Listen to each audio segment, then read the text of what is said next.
श्रीचक्रराजनिलयायै नमः।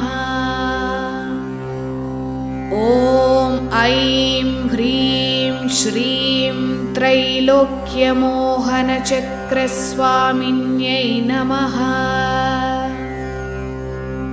ॐ ऐं ह्रीं श्रीं सर्वशापरिपूरकचक्रस्वामिन्यै नमः।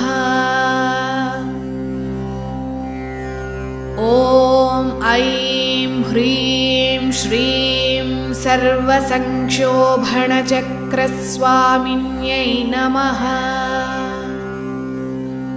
ॐ ऐं ह्रीं श्रीं सर्वसौभाग्यदायकचक्रस्वामिन्यै नमः। ॐ